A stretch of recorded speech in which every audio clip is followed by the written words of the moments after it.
slowly release your hands and gently open your eyes. I hope that you guys enjoy the rest of this event, that you have a beautiful evening. And yeah, thank you for being here. Gonna hand it over to Erin, I believe, yeah? Or you, yeah.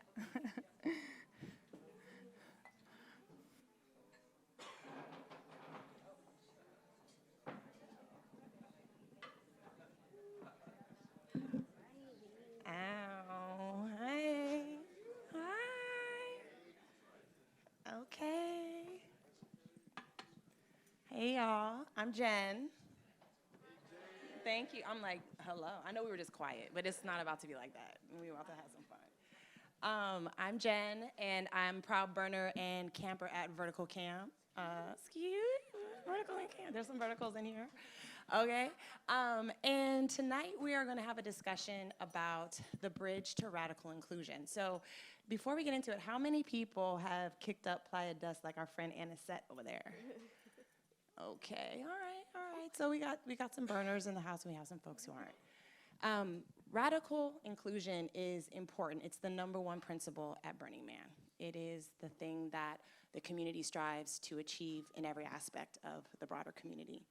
And just like Burning Man, in many ways, it's like a microcosm for our country. We talk about, out here as the default, the going back to the regular life, but there are a lot of similarities between Burning Man and out here because we're the same people. And one of those challenges that we face is, what does inclusion actually mean? Beyond the performative nature of inclusion, beyond just representation and mix, what does it mean to really include people so that they belong? So the conversation tonight that we hope to have with you guys is really quite special because Erin Douglas is a woman who has worked tirelessly to help our community understand not only what radical inclusion can look like, but what it means to have real diversity in a space when it is predominantly white.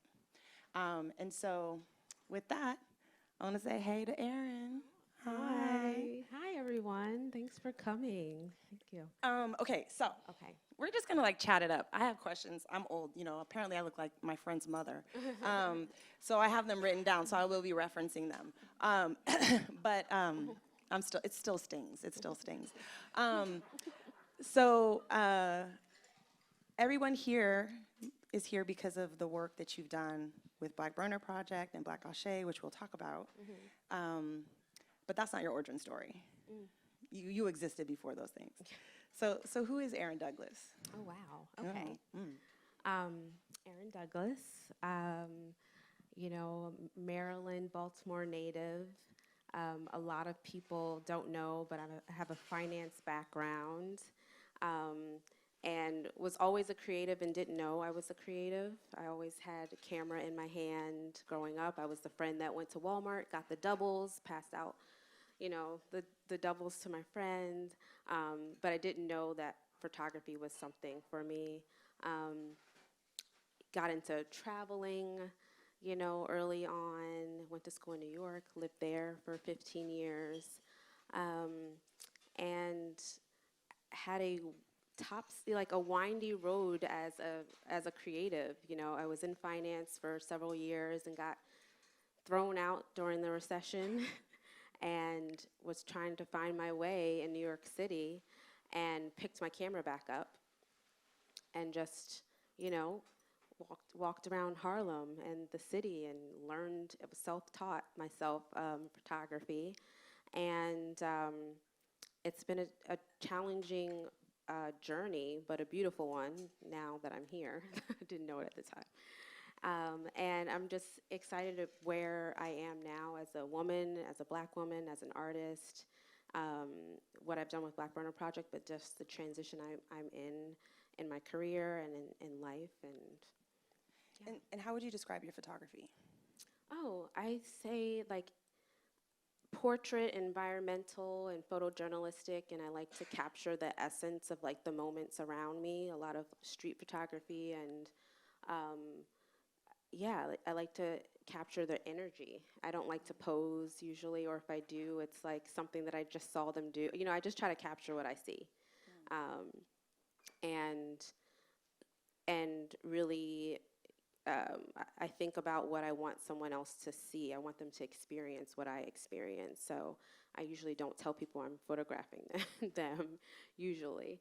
And in this series, a lot of time I have to approach them, but I ask them to, to I don't know, just let loose and, give me what like Burning Man is making them feel, like how do they feel in the moment, and that's usually what yeah.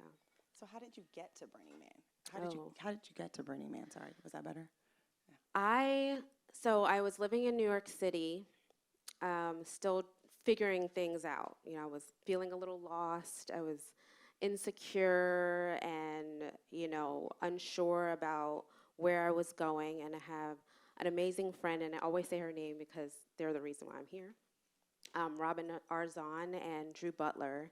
And she was the friend who challenged me in everything that I did. Like, she would sign me up for a hard workout class without me knowing, and I would be mad, but also like, you can't be mad because she's making you better, like, so I would, give her the side eye, but also be like, fine, and she went for the first time. We were really close, and she's a very particular woman, so when she kept going, I was like, wow, she's giving her time to this every year. Like, she's very intentional about the time she gives and where she's putting her time. And she didn't pressure me, but she definitely told me that I should go. And so for my birthday one year, she said, "You're going to Burning Man." She gave me a ticket, or she gifted me a ticket. And she's not the person you would say no to, or at least I wouldn't say no. And so I took it as another challenge, like another thing she was doing, and I didn't understand why she felt like I should be there. But I was like, oh, she must feel like I need to be there. I have no clue why. I'm not going to say no. And she made it very difficult to say no. She said, we have your tent, we have a bike, you're camping with us, no dues. Just get there and bring your food. And I was like, oh God, like, I don't know what this is, but I'm not going to say no, so.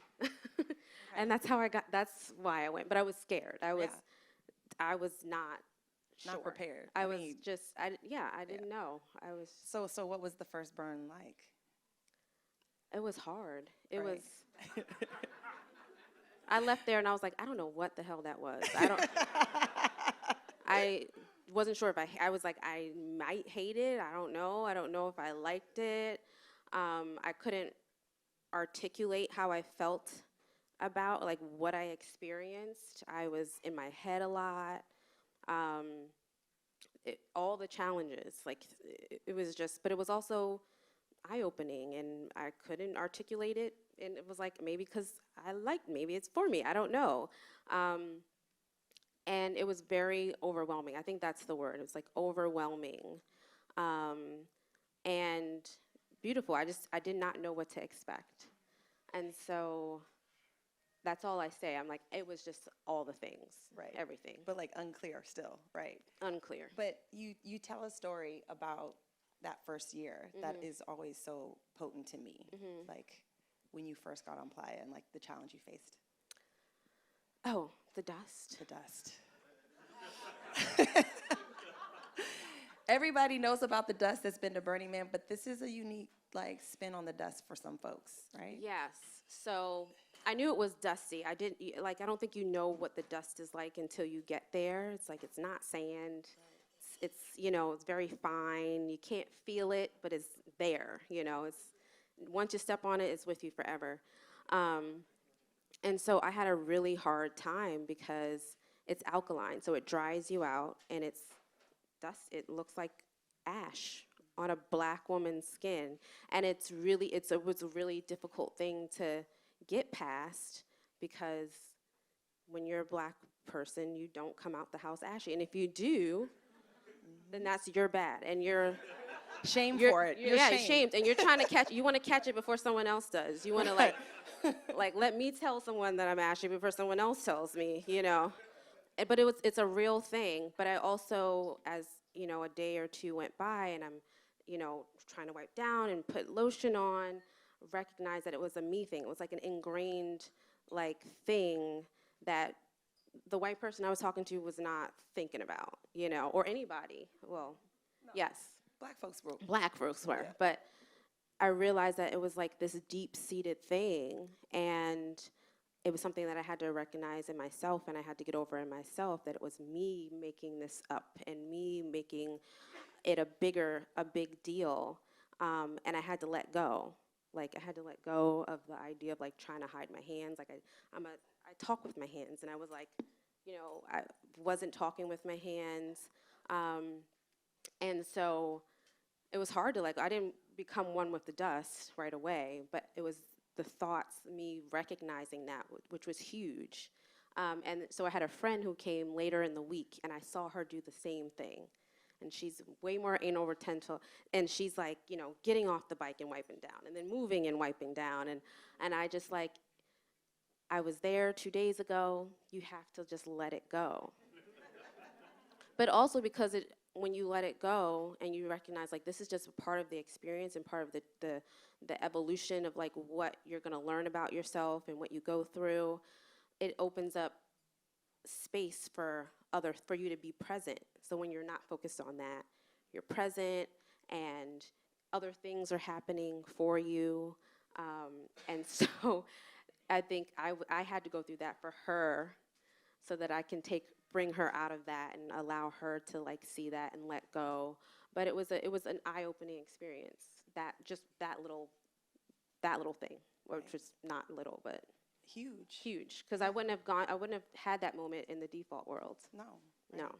And just understanding how much whiteness and how black folks have to show up in the world in that small moment. I mean, you unlocked so much for yourself, right? Magical. Yes. And then for Anisette, right? Yes. No, I'm gonna put her name It was Anisette, yes. So in that first year, did you take photos? Yeah, I had my camera. I was just a nervous wreck there the whole time. So it took me a little bit of time to get used to it. I know it's a special place. Like, you just don't want to, like, pull out your camera and start taking photos of people. So it took maybe like the third day, I took photos of people at my camp, and just the environment. And then everyone told me to go see the sunrise. And I missed it. And then Anisette and Jason came, and they said, Anisette and Jason are married, and they're friends who I convinced to come, another black couple. And they were supposed to go to the sunrise with me, and they didn't wake up.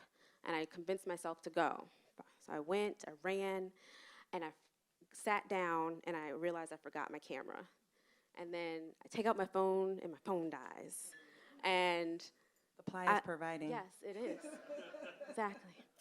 And so I was like, all right, I guess I'm supposed to look at the sunrise, like, with my eyes and not, like, through a lens. So I was like, all right, okay, I see you, Playa. And so I watched the most beautiful, magnificent thing, and also saw other people watching the sunrise. And so the next day I went, and I started photographing people watching the sunrise from behind, so they didn't know, and then I would approach them after and tell them that I took a photo of them and say, like, if you want to reach out to me, and I will, send you the photo. And I gave it to them on, like, a little scrap piece of paper. I had cards, and they were lost, and I had to let that go too. So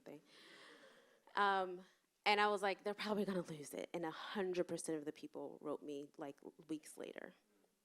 And that was my gift. That became the gift that I gave. Yeah. But okay, so not everybody knows what that means. What does your gift mean on Playa? They say, like, come with gifts, and that could be anything. It could be a necklace, or I actually brought snack packs. 50 snack packs that I made, like, that I would hand out to people, like, oh, you look like you need a little something, So I put them in my backpack, and I was like, it had, like, electrolytes and a little, like, snacks, like, good. It was good. That might have been someone's whole day of Yeah. meals. Like, I you thought it just was saved their lives. Great. And I spent a lot of time, but, like, the sunrise photos that was it. Like, I think I forgot about this. And I was like, this is my, like, this, I had to not have my camera in order to recognize how special it was and to see people experiencing it in order for me to go back and take photos because I had to do it myself, yeah. But the gift, yeah, you don't have to, but it's a thing where, and it's just not, it's not about receiving something back. It's just to be in the moment and be like, I just want to gift you this. Will you accept it? You know, yeah. Right. And so how did it go from being a gift to something that served as a bridge for folks, particularly Black folks?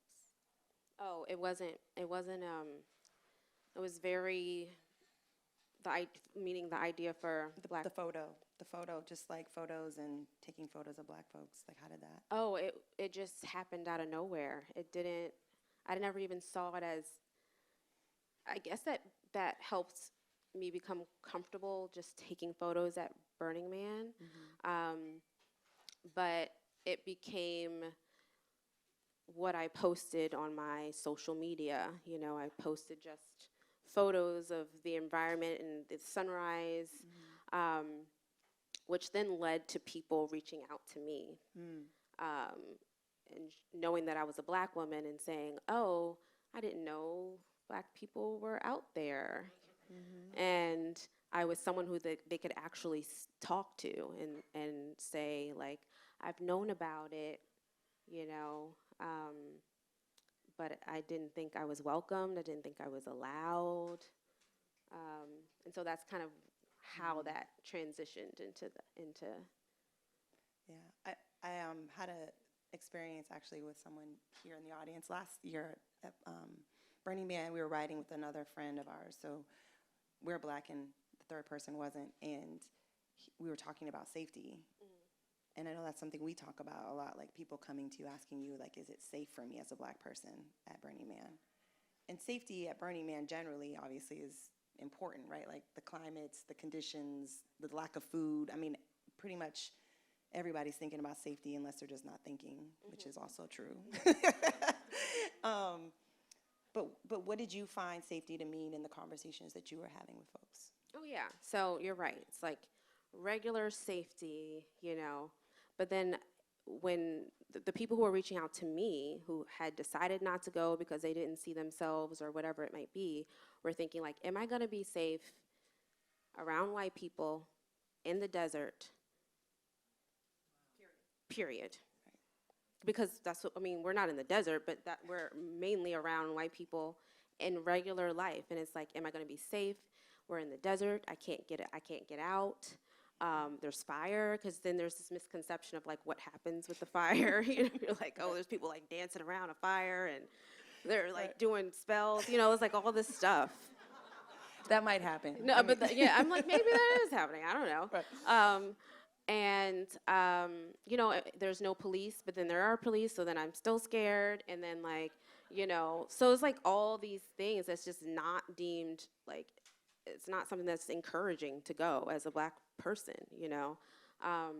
And they're legit questions to ask and to be concerned about, you know, especially because it's an investment. It's time, and it's a lot of money, and it's hard when you're out there. I remember when we were talking about it on Playa, it's like you're at your most vulnerable state. Every single person on Playa is at your most vulnerable state. And so you can't wear, what I'll say, your armor as a Black person and be vulnerable. Right. And so you can't be vulnerable and then be afraid that in your most vulnerable state, someone's going to say something or do something that puts your life in jeopardy or your mental health in jeopardy or all of the things that you protected yourself against in your life, right? And so it feels like you're moving at this point from being, you know, someone who's documenting and witnessing beauty to now being a bridge between sort of burner curious folks. Oh, yeah. And like the Playa, like that feels like the birth of Black Burner Project. Yes, yes. Before I knew, like, I didn't know, you know, it was people asking the same questions, you know, DMing me, the comments, they were all the same. Like, I've wanted to go. Should I go? Like, people literally said, should I go? Like, will I be okay? And I didn't even know them, you know, and I'm just like, I've had this experience, you know, and um, my friends have had this experience, but they really needed someone to tell them, and they needed someone who looked like them to tell them, like, you'll be okay, it's for you, you know, or encourage them to go, and spend a lot of time doing that. And, you know, people who have, from people who had never seen it, and then they're like, what is that thing that you're at? What is the dust? Like, where are you? To people who've known about it for a really long time. Yeah, you said the guy Ernest. Ernest, Yeah. who was, I feel like he was the reason that I recognized how important the idea for documenting Black and brown people started to form because of the questions and because people were reaching out. But it was a gentleman, Ernest, who DM'd me, and he said, I've known about Burning Man for 10 years, and I never went. It's like been in my back pocket, but like I didn't know we were allowed, and I didn't know I was welcomed. And I still, at that moment, didn't know how I felt about it. I was like, but I also was like, but if I go back, I would do it this way and I would do it that. So I recognized it was unique. And I'm a traveler. I've traveled solo around the world. So being a Black woman and the only Black woman during my travels was not new. Burning Man was very different.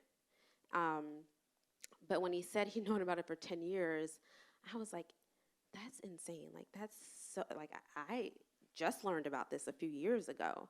And he's known about it for 10 years and he didn't go because he didn't see himself.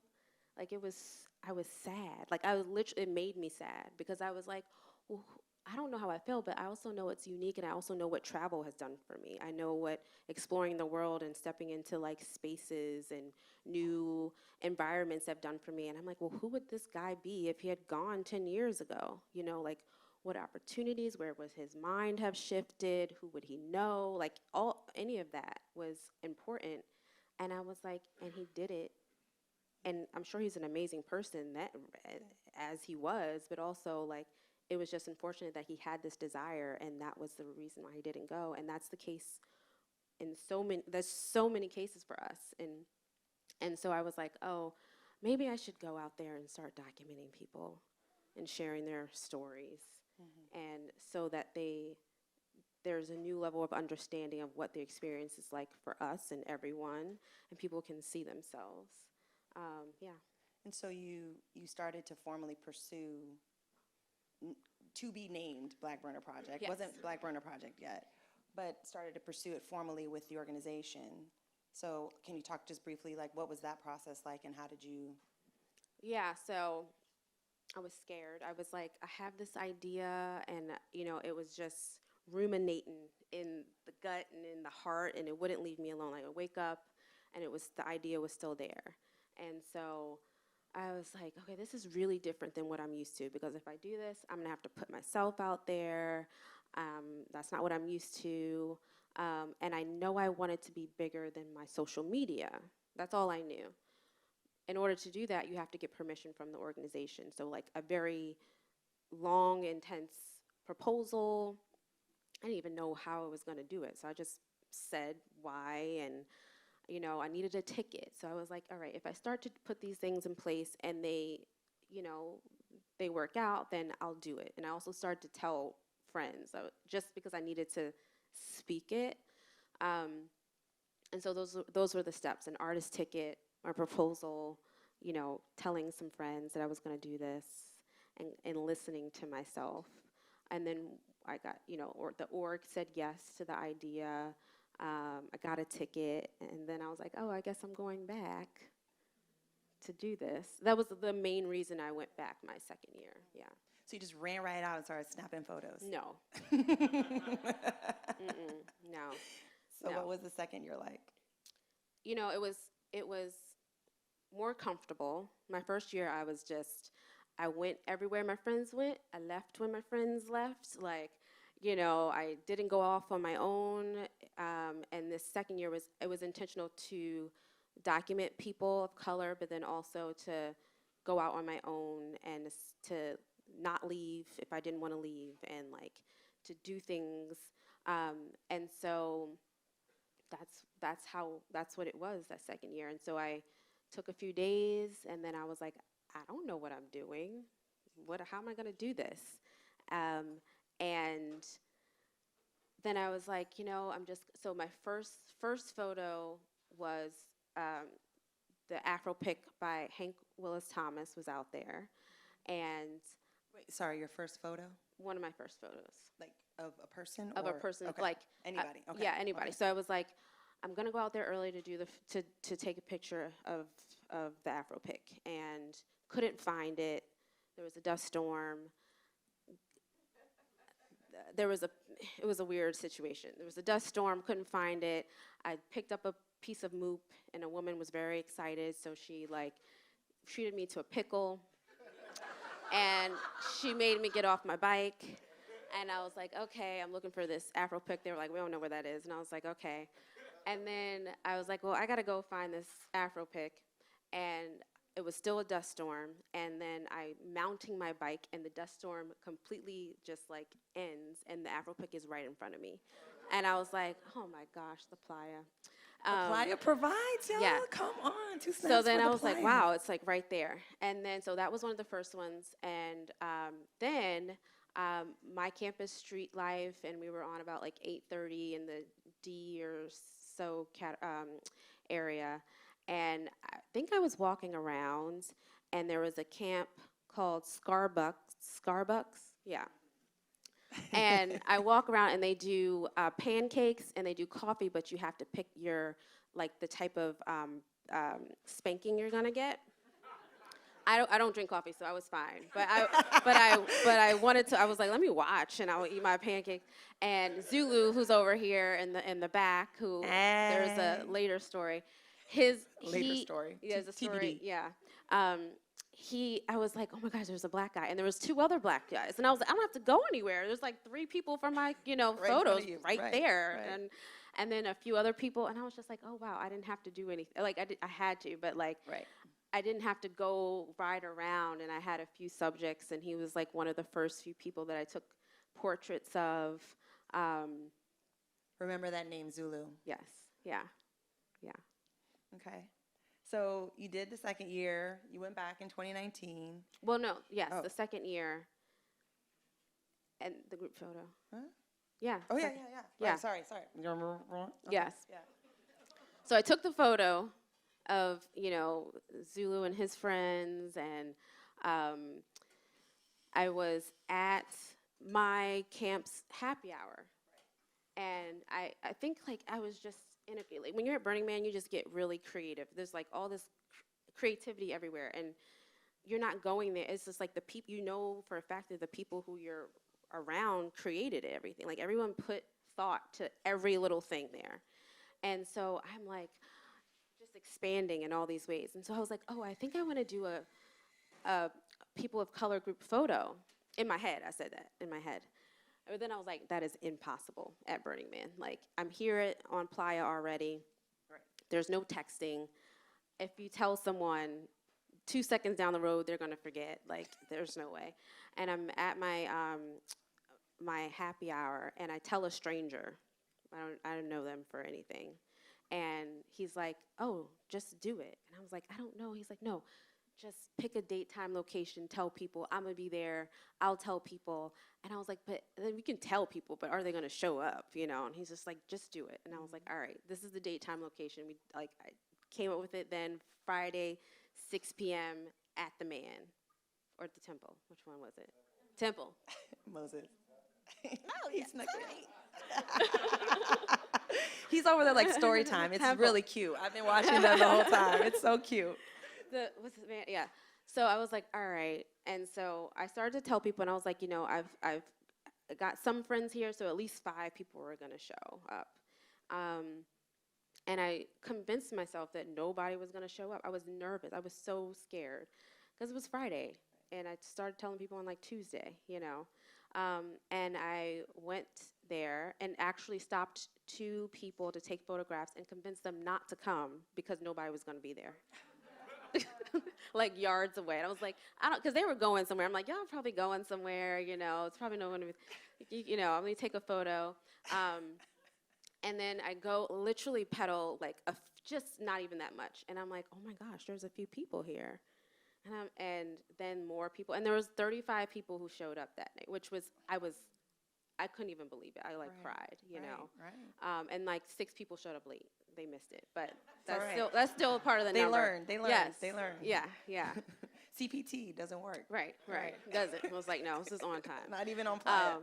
And that was an eye-opening moment for me where I was like, oh, and most people didn't know each other. So it was really great to see people interact and like people were embracing and hugging each other and like, wow, these people really, I wanted to take a group photo, but I didn't recognize how important that was. And so the group photo was great, but the after part, when I watched them interacting, was what made it really special. And I was like, oh, it has to be like this. I'm going to do it again, and I can't tell anybody when. Coming to the Playa, and that's when people will find out. Yeah. I was talking to Zulu about this like a month or so ago. It's like, for you, it's so different, right, as an artist on Playa, because your art happens on Playa. Like, so in that moment of you taking a photo, like, you are in the zone. Like, people are like, Erin, you're like, like, it's hard. Oh, yeah, I've been thinking about it all orchestrating week. Yeah.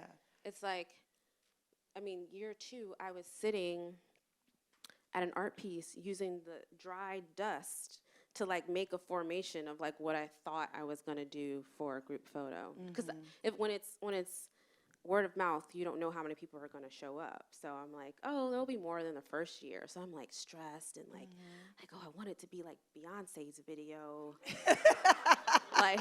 And I was like, she's standing in the desert. It's always just like, it's so powerful. And then I'm like, how am I gonna direct people, and like, yeah, no. Right, and then it happens. Yeah, and so it was a man who came my second year who he saw I was stressed, and maybe he saw me moving the little dust petals. I don't know. And he sat next to me. He was like, "You're okay?" And I was like, "I'm stressed. I'm just, trying to like get my thoughts together." And he was like, "Everything's gonna work out. It's not gonna work out how you want it to work out, but it's gonna work out." I was like, Thanks. "Thank you." Yeah, maybe, right. I was like, "That was okay." I was like, "I received that." Right. Great. Okay, so second year happens, 2019 second year. Then a little thing happens that you guys might have heard of, the pandemic. So how did that like shift Black Burner Project, right? Because there was no Playa in 2021. Yeah. So that meant I wasn't taking photos. And it was just a weird time in general. And then I'm like, oh, I don't get to take photos. Like, what do I do? And actually I was just as busy because the project never ends after Burning Man. Like, right. I'm not only just editing photos and going through them, I'm doing interviews. People are DMing me. I'm spending a lot of time from emails, DMs, even phone conversations with people. People are really nervous about it, and helping them like understand or prepare. And so it was still a lot of that. I, made a website. I was a full-time caretaker at the time when most people don't know. And I was, made a website. So it was easier for people to find information. I also started to do, most of my interviews were of my subjects, like just people who I photographed. And you could talk about Burning Man forever, so it was like hour-long conversations that I didn't then had to transcribe. And that's where you see these quote cards from around the room were from the interviews that I've done. And so during the pandemic, I was like, well, let me open it up to just burners of color, and started doing IG Lives every Thursday, which also takes time to plan and schedule, and so. And then George Floyd is murdered, and the awakening happens. Yeah. So what does that invite into a lot? Yeah. That was. So I started this, and then I became like a DEI specialist. I don't know. Apparently. Right. Yes, it became a totally different avenue than I was used to, or even, you know. So I could only come from my experience. I wasn't specialized in anything, but I just became the person. So it was not only just helping people of color, but now white people and camps and everything were reaching out to me and wanting to know what to do and how do they do this and how do they be better and how do we get a diverse camp, and you know, and then I was tired, you know. Right.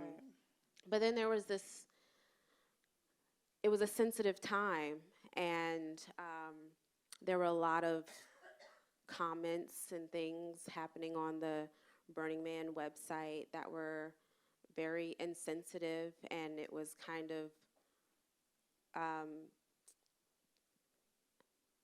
don't know, like it was hurting the work that I had done. I was telling people to trust me, or people trusted me that this was a safe space, because that's really what it's about, trust. They didn't trust Burning Man, but they trusted me. They didn't trust, you know, like, and so then they see these comments and people are like, all lives matter, and which is, it wasn't the time for that. People were being affected by this, and it was hurting the work that I had done. And so I was telling the org, I was like, you gotta stand up for the people that this is affecting. A black square and saying nothing to these comments it's really doing damage. And I wrote a story called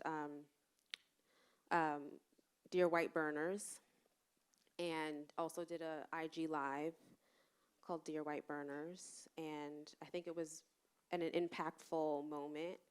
And then I started was working a little bit closer with the organization, and it just became a lot more in that moment, yeah.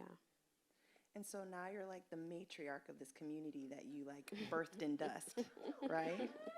That's right. She deserves that. Yeah. So how did Black Ashe come to be? So during this time I was evolving as an artist. I still didn't call myself an artist. I was just doing Just taking things, photos. just taking photos. Right. And I had always told myself, like, oh, one day I wouldn't mind being an artist out there. Like, I didn't see myself as that, you know. I mean, the work out there is just mind blowing. And I'm like, I'm a photographer. Like, how do you? So I always knew deep down that there was a part of me that wanted to do something. I didn't know what that would look like. And so then, I think it was December of 2020. Gentleman Yomi, who we are from Dust, reached out via Harley from the organization, and he said, we want to support an artist of color, you know, to take art out there. And the way he presented it was like he wanted me to be on the board, basically. And I was like, okay, that's cool. That sounds like a cool opportunity. And I hung up the phone and I was like, I want to be the artist. I said that out loud. And then he called maybe 20 minutes later. Maybe it was the next day, but I swear it was 20 minutes later. In this story, in this version, it's 20 minutes later. And he goes, what do you think about being the artist? The playa provides. Yes. Ah. And I was like, oh, shoot. And I was like, oh, let me think about it. Which I should have said, you know. But I knew, because I was like, and I definitely didn't ask all the questions, you know, like you never know what. But I'm like, well, what does that mean, you know? And, we'll support you. Didn't know what that meant. Should ask more. But that's what got me there, you know, because I knew I wanted that, but I didn't think it was possible. Mm-hmm. And then I was like, oh, well, there'll be some kind of support, and this person's, they're going to, and so Yomi, and then that's where Candace in the back of the room, she's with We Are From Dust. She came into play and was a huge part of she is We Are From Dust. and that's where it was birthed, you know. Yeah. And I spent a few weeks just contemplating, just being like, oh my gosh, I'm going to do this, And I remember going back to my friend Robin and Drew's house and being like, guys, I'm going to do an art piece at Burning Man. And they were like, what? And it was cool because I'm like, they're the people who gave me the ticket. And it's just wild. It was so wild for them to see just like where I've taken it. Yeah. And so for those who don't know or haven't realized yet, right, Black Ache, this is it behind us. So two 36-foot, 30-foot, 30-foot installations. But aside from the physicality of it, right? Like what did Black Ache mean to you? Like what was the significance? So I had never done an art installation ever, like not even a small one, other than just like a print, And so I didn't know what I could do, and I was looking for all the inspiration, like who's a photographer, who's done work. And I found a couple, not many. What I knew I wanted was it to be, the photos would be forward facing. Like I didn't want them inside of anything or you had to go in and look. I wanted them to be the highlight, and they had to be big. Like there was no like looking at it like eye to eye. No, it had to be big. It had to take up space, and those are the only things I knew. I didn't. Why did it have to be big? And why did it have to take up space? Because we don't get it. We don't get that. We don't get to take up space. We we're forced in a lot, or we feel like we have to, be small, and being big and being bold is too much, and I wanted it to be a beacon for us to see ourselves. I wanted everyone to have to look up at it. I thought that like my photos were beautiful, so I wanted to force people to see the beauty in us.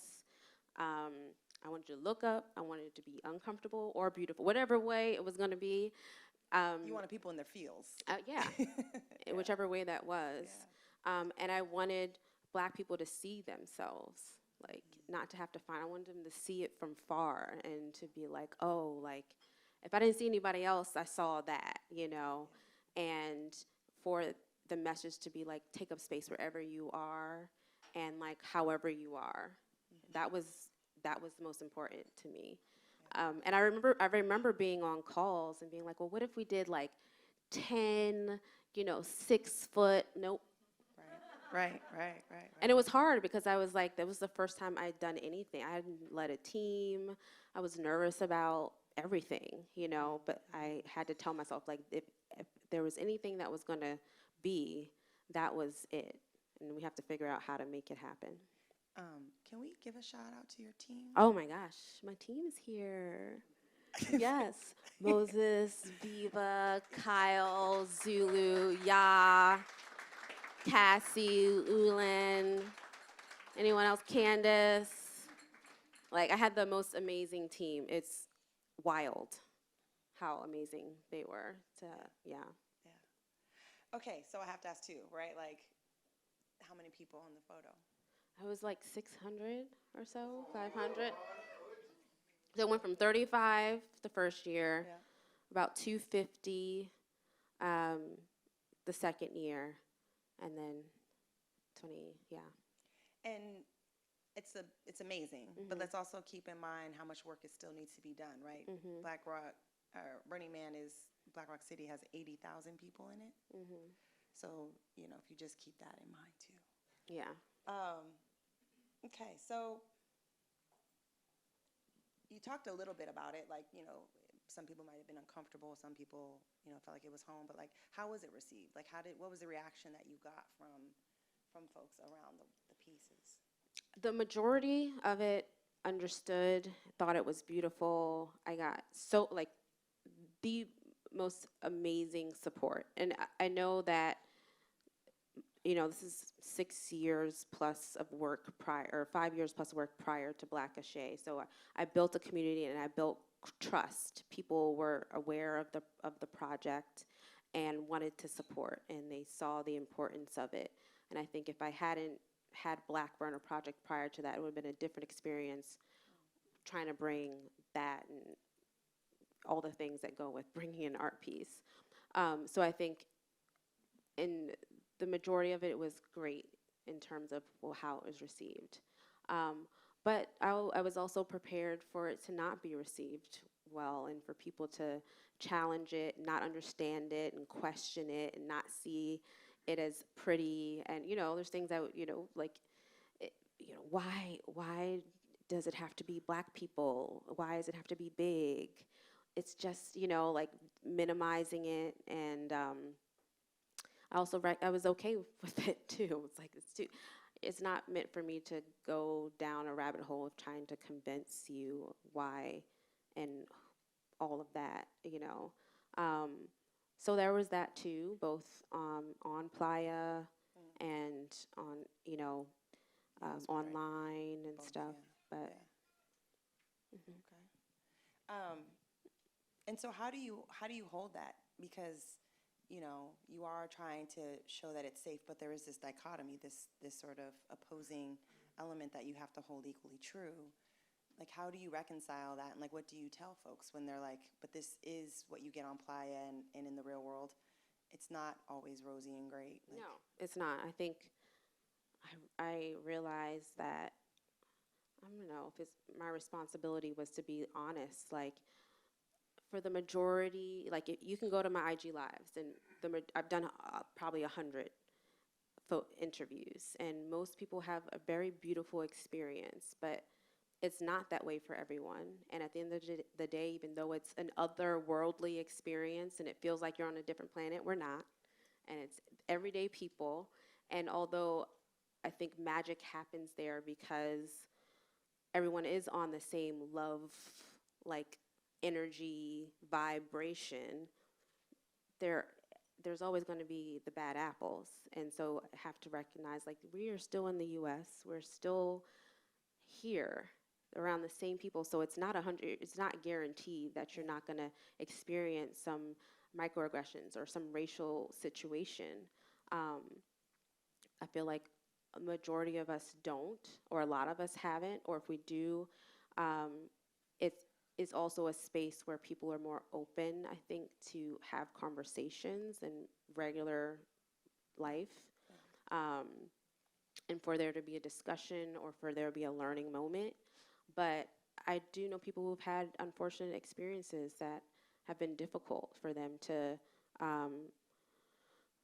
to navigate when it's supposed to be love and it's supposed to be something else, or you think it is. Yeah. So I just let them know, like, it's all the things. It's all the things. It's all the things. Yeah. But there is a huge chance that you're going to have an experience that you wouldn't have if you were home or even traveling somewhere else. Yeah. Yeah. So what now? What's next? Ooh. Rest. It's an interesting time of, like, transition as a Black woman and as an artist, and thinking about what I want to do as an artist and where I want Black Burner Project to go. And I also think it's, a good time to reflect on the time and energy I put into the project, and, like, making sure and my responsibility to the community, and making sure that we're supported how we are. And I think during COVID, it was a time where a lot of companies and organizations were kind of put out in front and, like, held accountable for not being inclusive, and realizing that you got away with it. You got away with not being inclusive and not, equity and equality. And a lot of people took that and did a lot with it. And now it's a time to see who is still standing behind that. And for people who are doing the work, it's time to reflect and see who is honest and who's putting intention and investment behind, their what their mission is behind diversity work and stuff. And so I think it's just a good time for reflection. I'm, doing more, or looking for more public art opportunities, starting a creative consulting side of my business. And yeah, that's interesting. Like, it's exhausting. As beautiful as it is, it's exhausting as well. So, So it sounds like a little like season finale cliffhanger. It's like watch this space. Just don't know. We just don't know Yes. yet. Which feels like a good place for us to stop our conversation. And before we open it up to Q&A, I just want to say, as someone who was a part of the community that was pulled in by you, thank you. Yeah, she wasn't going yet, and then I was like, "Oh, I got you." Well, Friend her Erin- and that yes. there's another woman in the audience. You know, that they worked together and wrote me in. I do well with roping people in, Yes. so I was like, "Oh, I can get her. I can get So her." thank you. Yeah. Everybody, Erin Douglas. Yay! Thank you. So we have some time for some questions if folks have them. Yeah. Do we need to do my, oh, she has a microphone. Look at that. Is there a photo this year, and when is the photo? Because I missed the photo last year. It is not a deep question, but I really would like to go this year. Oh, she's like, cliffhanger be damned.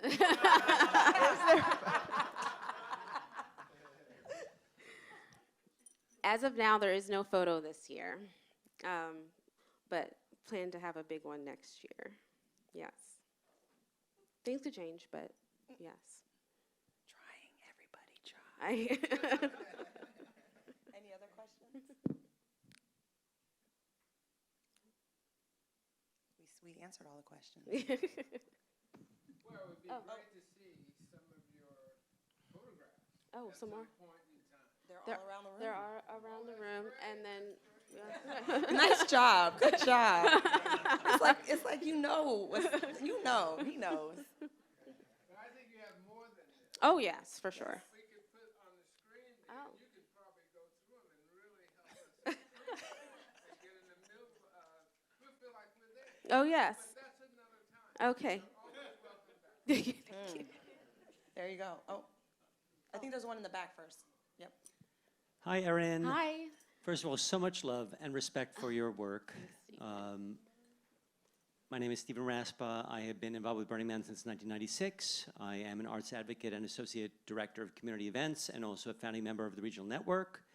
And I want to say, in so many ways, you epitomize what I think Burning Man is good for, which is somebody coming out, stepping outside of their comfort zone, coming to a strange place, being knocked off balance, finding their power, and then offering that as a gift to others and holding space for others. And I just want to recognize, I think you have helped definitely advance the conversation of like, what does Burning Man's version of DEI look like? Our own radical inclusion, diversity, and equity, initiatives are definitely linked and influenced by your work. And, I just want to share, I'll speak personally, that for me it was a big step to understand that there's a difference between a principle of radical inclusion and saying everyone is welcome and creating welcoming spaces and listening what that means to different people. And I also see a great challenge in our culture because we don't exactly say every space is safe in the usual ways. We try to remove unforeseen risk like collapsible structures, but we let people climb things and take personal risks and step into really uncomfortable spaces. So as organizers, we don't even view our obligation as creating an entirely safe space. So how have you been able to reconcile successfully the difference between feeling safe, loved, encouraged in a culture in which there's also a very strong strain of like jackassery and destabilization and knocking people off balance, and that is even viewed as a gift in a strange way, because we try to pull the rug out of ourselves and what it means to be a human being in the world, in some ways in a pursuit of how can we be better. So how do you reconcile the difference between that concept of feeling safe and being in a culture that is also inherently about being destabilized? But you can go first. Think about it? Yeah. Okay. I'm going to just say something and then give her some time to think about her answer. I think there's a nuance in there. There's physical safety and there's psychological safety. And when we talk about radical kindness and community, that requires that we are caring for one another, and that in order to truly care for and create community, we have to actually invest in and know the people that we're in community with. And so, we're an artist support camp at Vertical Camp, and we were fortunate to be artist support camp to Black Ashe. we're now fortunate to be Artist Support Camp for Honorarium this year for Farmer of the Rigor and a card for Alabrijes with Kyle. And our camp has learned and is continuing to learn the difference between supporting artists with food, shade, water, a home, and understanding the inequities that Black artists face coming to bring their art on Playa. And so we as a camp support need to do different, show up differently in support of them, because they can't raise funds the way that their peers can. They can't get access to resources the way their peers can. As a support camp, we've decided that's part of our responsibility, is to support them during not just Build Week, but Burn Week as well, right? Like, it takes different levels of support. So it's not to say that, like, we're not all out in the dust, you know, braving the frontiers, all of us together. It's also to say that we're in community, and so we must love one another and really understand, like the woman that led us before said, like, truly understand them in their fullness and their glory, and understand how to support that. It's different. And I think that's the main thing is, I've always said, like, you know, people say, like, oh, but everyone's welcome. I'm like, no, that means nothing. Correct. You know, like, yes, that's true, but when it comes to Black people, you have to do things different. You have to recognize, like, if you're really about welcoming people, that it's not the same across the board. There has to be a difference in how you approach things, and you have to take time to understand what that truly means. You have to sit down and listen to, like, what does that mean? And be committed to saying, like, oh, this isn't what we normally do, but if we really are about it, then, like, we have to take different steps. Yeah. And like I said, people took to the project because, one, I was committed and I shared stories, and, like, the impact of seeing yourself is beyond. When you don't see yourself, I knew it, but I didn't know it at the same time. And then as I saw, me doing this project made me think about myself as a child. Like, how have I been impacted by this? Not seeing myself all these years. Like, I know it's important, but wow, like, who would I have been if I did see myself in all these other, like, ways that I didn't, you know? And I feel like I've been a fortunate person growing up. And so it took me, or someone, it would have taken, if it wasn't me, it would have taken someone who looked like me to do this type of work and to recognize the importance of showing. And it was also important to not just show, but the interviews were just another element of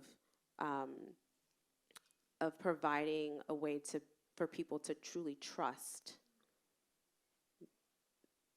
me and the project and the people who are giving their time to share their stories.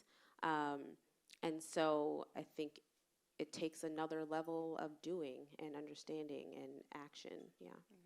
I would say, like, another, like, tangible example, radical self-reliance is a principle, right? And of course that's true for everybody at Burning Man, right? Be radically self-reliant. But when you take, like, Black folks and they take our artists, right, the idea of, like, someone saying, hey, do you need help? It's like, no, I got it. Even though you're, like, sinking in quicksand because you're like, I have to figure this out, because that's how we live every day of our lives, right? Every day of our lives is an act of radical self-reliance. And so in a society that tells us to pull ourselves up by our bootstraps and to make it on our own and to put our heads down, to work 2 times as harder as the person next to you if you want a modicum of success, you already live in a world of radical self-reliance. And so when you go onto Playa, or you're preparing to go onto Playa, and someone sees you and says, hey, do you need help? And you're like, no, I got it. And they really can help you because they see around corners. They've been on Build Cruise for 20 years. They understand what it means to be on Playa. They can actually be a support system, be in community with you. You don't know to say, yes, I need help. So the other person walks away like, they got it, but you don't have it. But again, because we don't have the conversations, we don't spend the time in community and in deep kindness with one another, that bridge is never crossed, right? And so that's why, like, it's not enough to say, well, these are our principles. This is what we do. You're welcome. Like, those are all hollow if you don't actually spend time understanding who you're inviting into your home. It'd be like cooking something that wasn't kosher for someone who only eats kosher and being like, but we made you dinner, right? That's not right. You wouldn't do that. Yeah, Wow, now I gotta clap. it's good. Well, Erin, you have completely changed my life, and I just really want to thank you for that. From the moment that you walked into my life, Zulu and Kyle and all of them, it's like what you did brought Burning Man back to me and made it possible. I've been going for 8 years before. It was definitely going to be my last year, in a big part because I have always strived to see all humans as humans, but it was verboten to talk about race. It was absolutely uncouth to make my white campmates feel bad because there was no diversity in our camp. And you gave me the voice to be able to start talking about that. And I just want to ask, it's a very simple question, but you recognize that you have created seeds. You're talking about Zulu, you're talking about Kyle, you're talking about my project, my mutant vehicle. There's so many that we can name that you have directly, because of your project, given an outgrowth. And so for you, as the matriarch of all of this, I would ask you, what is it that you are most happy with about what you've done? And then if you choose to, you could also do the reverse. What are you most disappointed? Okay. Honestly, I think I'm most happy with doing it. I mean, it was an idea, and I recognize that, like, we all have these ideas, right? We have an idea, and then you minimize it, and you're like, oh, someone else, or you just think it's just nothing, you know? And I had a choice to push it aside or to go after it. And I think that was a specific moment of growth for me where I recognized this thing was with me. And now I say, like, if you have an idea, it's for you. Like, if it's there, it's not with her, it's not with him, it's with you. So, like, doesn't mean, who knows where it's gonna go, but it's literally there for you. And so, like, it was scary, and I stepped into it, and then everything happened. And I know that if I, had said no to the ticket, which people do all the time, but more specifically said no to the project because it was scary, I wouldn't be here, and so many amazing, like a bazillion amazing people in my life now, and have grown in so many ways. I think that's, beyond just, I mean, there's so many things, this and the relationships, but I think I'm most proud of myself for stepping into that scary moment and having no clue what the heck I was going to do when I got out there in 2018.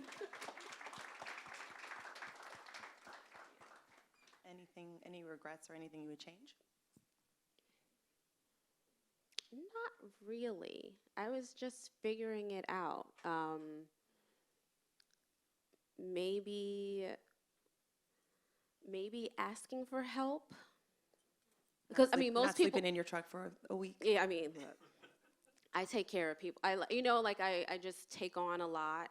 I think up until most people thought that it was a team of people doing there was definitely a team for that. But like prior to Black Aché, it was me just chugging along, just like figuring it out. And people would DM me and be like, I don't know who I'm talking to. Hey, first they thought I was a man because, they were like, hey, bro, like, great work you're doing. And I was like, That's how they all sound. woman back here, okay? Got that all the time, which I get. I mean, there's a photo of a man. They just thought it was a full team and stuff, and I was like, oh, that's cool, but like I was just doing all the things, and I loved it. It was exhausting, and it was tiring, and maybe that was it, but I think I also needed to do it. But I don't think I regret anything, really. There's a few things I would do better, but I don't regret anything, no. Amazing. Thank you. Anything else? Well, thank y'all. Hopefully we'll see you in Thank the dust. you so much. Oh, and so the photos are here for you.